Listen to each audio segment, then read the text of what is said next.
Ya, selamat maghrib anak-anak ya. Eh, kita mulai ya pelajaran hari ini.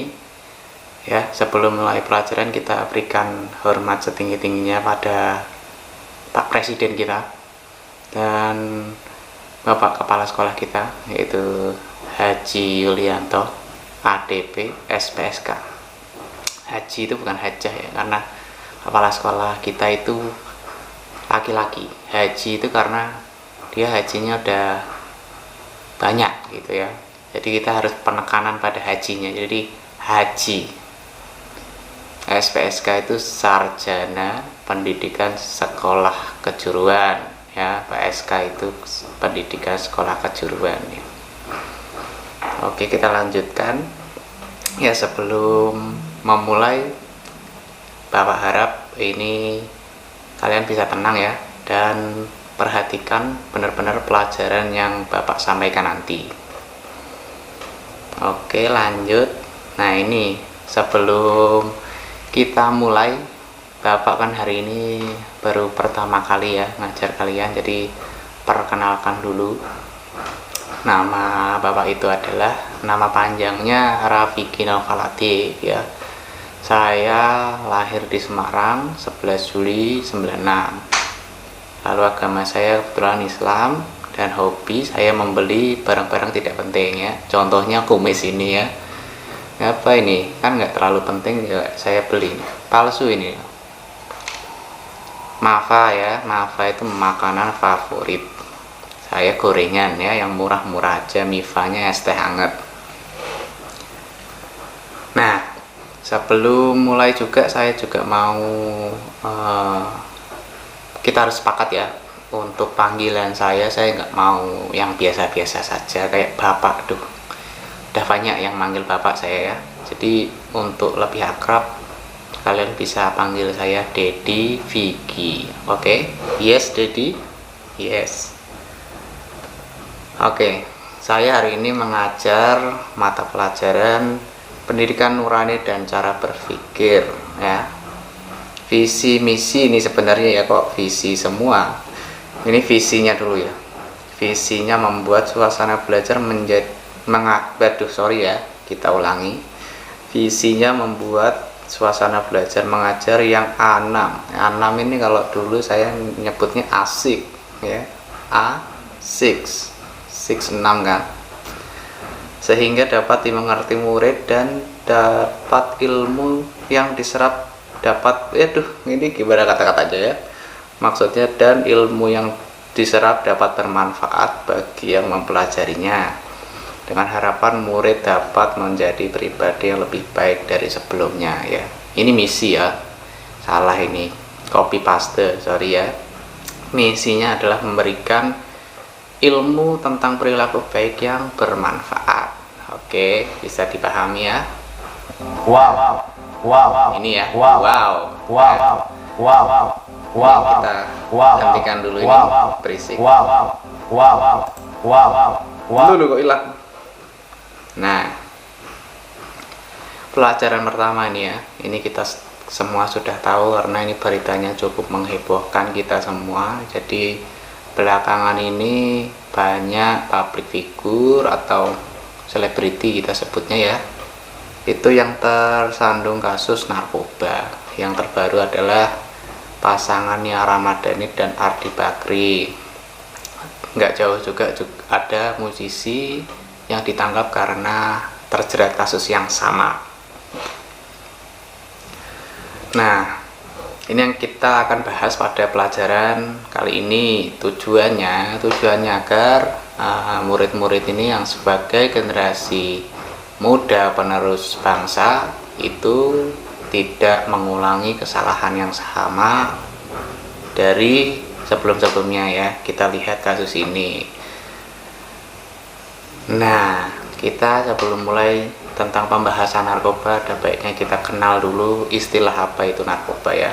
Narkotika atau narkoba adalah zat atau obat baik yang bersifat alamiah, sintetis maupun semi-sintetis, yang menimbulkan efek penurunan kesadaran, halusinasi, serta daya rangsang. Nah, ini ya, jadi narkoba itu suatu apa ya, suatu apa ya nyebutnya ya, ya itulah pokoknya narkoba itu satu yang dikonsumsi dari alamiah, sintetis maupun semi sintetis, yang efeknya itu penurunan kesadaran, jadi fly gitu ya.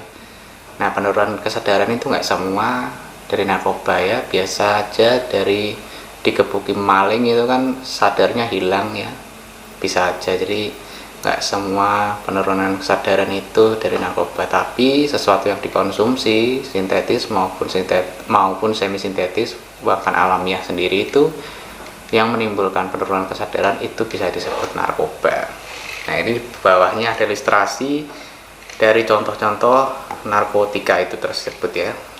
Ada ganja, sabu, ekstasi, riklona, alprazolam,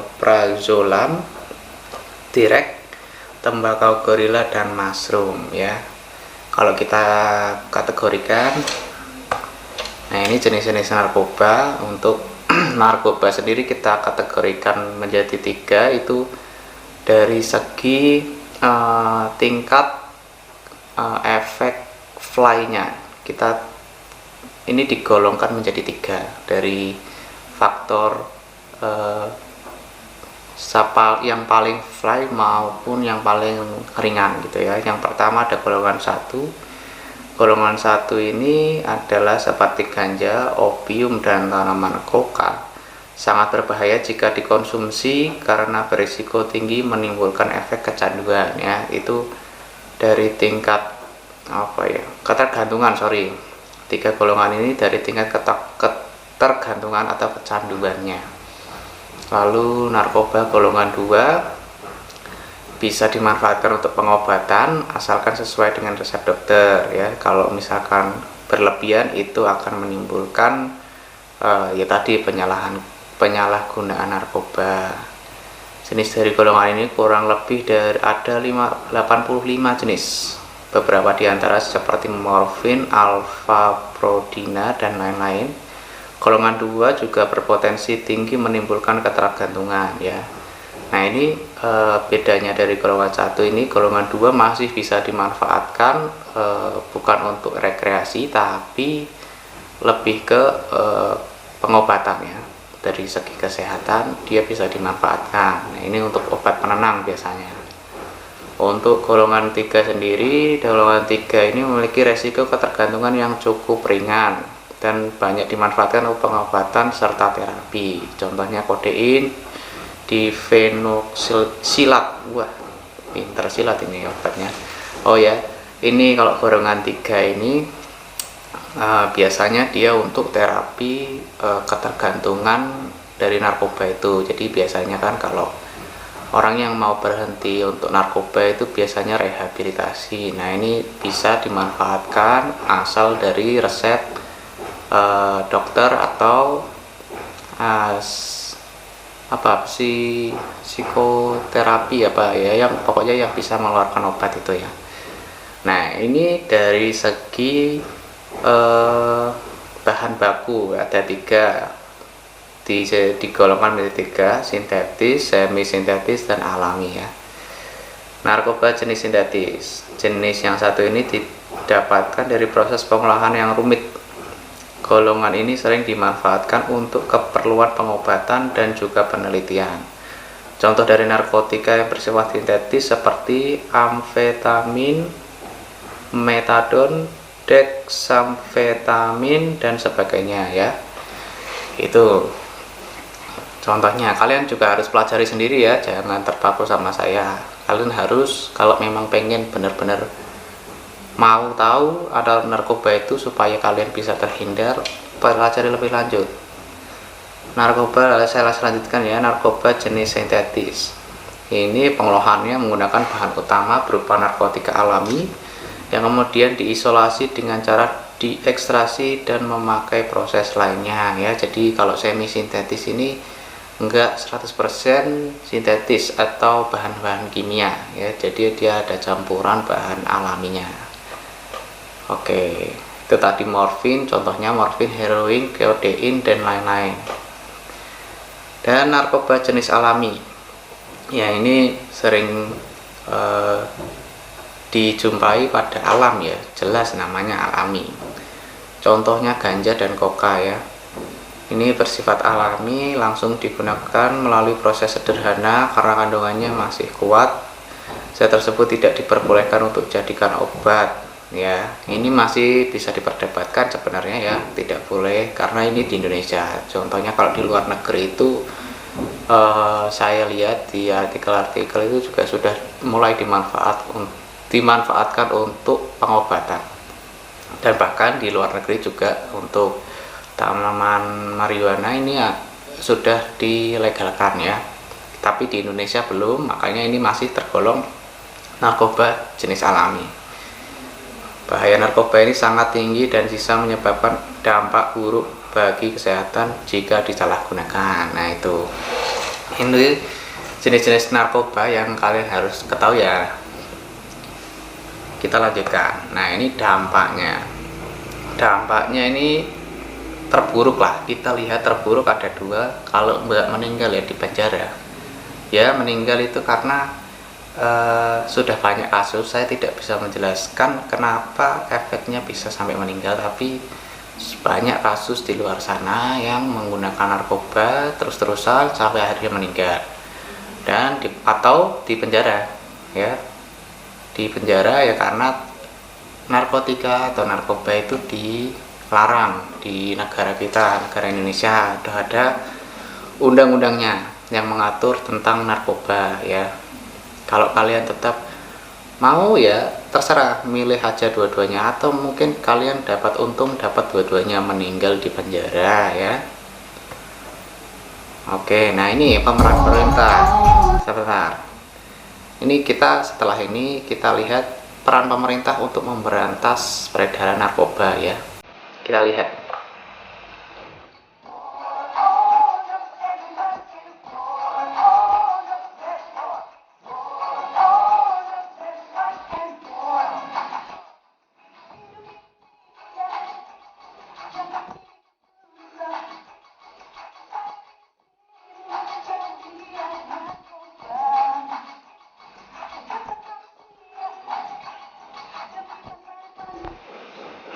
Itu tadi adalah salah satu kontribusi pemerintah untuk menghentikan peredaran narkoba. Gimana kalian yang melihat video tadi ya, mau pakai narkoba ya?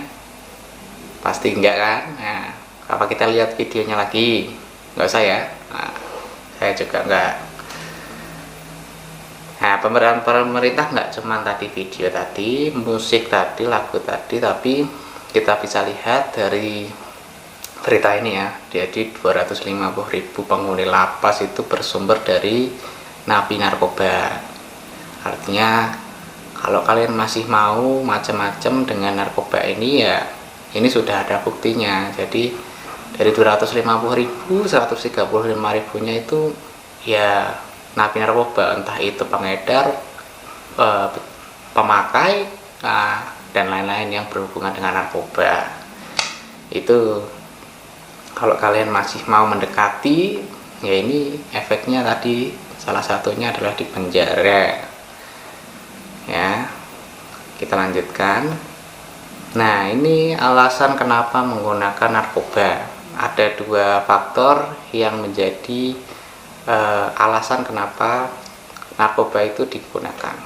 Yang pertama dan utama sebenarnya faktor individu ya. Setiap individu mempunyai potensi sebenarnya untuk menyalahgunakan penggunaan narkoba, tapi perbedaan antar individu itu hanya beda kecilnya potensi untuk menyalahgunakan narkoba tersebut.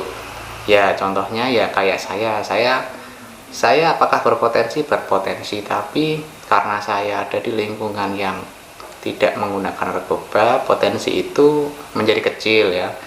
Nah kalau misalkan ada nih teman-teman yang di rumah, mungkin teman-teman dekatnya menggunakan narkoba, ya itu juga bisa itu. Nah potensinya besar untuk kalian bisa menyalahgunakan narkoba karena ya lingkungan kalian mungkin akan mendorong. Nah, ini faktor yang mendukung sebenarnya adalah faktor lingkungan. Ya, berada di lingkungan yang sudah tercemar narkoba akan memperbesar tingkat potensi penyalahgunaan narkoba pada individu tertentu. Itu ya. Jadi sebenarnya yang bisa menghentikan kalian menggunakan narkoba atau tidak adalah diri kalian sendiri ya. Jadi sebenarnya mau lingkungan kalian seburuk apa, kalau kalian bisa mengendalikan diri kalian ya, kalian nggak akan masuk. Dengan cara apa ya? Kalian tahu lah tadi kan dampak buruknya ya, kalau kalian nggak meninggal ya kalian di penjara gitu ya. Jadi saya di sini bukan untuk melarang sebenarnya, karena saya nggak punya kontrol. Yang punya kontrol kembali lagi ke kalian sendiri. Yang punya kontrol adalah diri kalian. Saya hanya bisa mensosialisasikan apa yang saya tahu, gitu ya. Banyak teman-teman saya dulu di sekolahan juga memakai narkoba jenis obat gitu ya. Ya sekarang ya ada bahkan yang sampai masuk penjara, yaitu karena dia masih menyalahgunakan narkoba. Ya efeknya bisa dirasakan sendiri gitu ya. Jadi kembali lagi, saya ini bukan untuk menghalang-halangi saya tidak bisa untuk melarang kalian gitu. Yang bisa melarang kalian siapa? Ya diri kalian sendiri. Saya ini hanya memberikan pandangan-pandangan supaya kalian berpikir beribu-ribu kali sebelum mengkonsumsi narkoba tersebut ya. Itu adalah pesan moral. Nah, ini kalau kalian ada narkoba yang ditawarkan pada narkoba, enggak dulu gitu ya. Jadi kalian bisa nolak dengan alasan-alasan yang mungkin kalian juga bisa cari tahu kenapa saya nggak mau pakai narkoba. Oh, nanti saya di penjara. Oh, nanti saya bisa mati, terus masa depan saya hancur ya. Nah, itu karena adalah biasanya kasus-kasus yang pada anak muda itu biasanya kenapa orang pakai narkoba buat keren-kerenan, padahal ya nggak bisa dibilang keren. Tapi kalau ada teman-teman kalian yang misalkan kalian ada di satu circle gitu ya, terus teman-teman kalian nawarin, terus kalian misalkan nggak mau, terus kalian terus dijauhi, itu bagus teman-teman ya, supaya kalian juga bisa tahu, oh berarti saya diterima di lingkungan ini kalau saya mau pakai narkoba. Nah itu berarti kalian nggak harusnya sudah tercerahkan. Oh berarti saya bagus ini, saya ditolak di lingkungan ini bagus gitu, karena lingkungan ini membawa saya ke jurang ya, jurang keterpurukan gitu. Jadi kembali lagi, kalau misalkan ada orang yang nawarin, teman kalian nawarin, enggak dulu gitu ya. Oke, saya lanjutkan ya. Nah ini penutup kita, joget-joget War on Track saja dulu.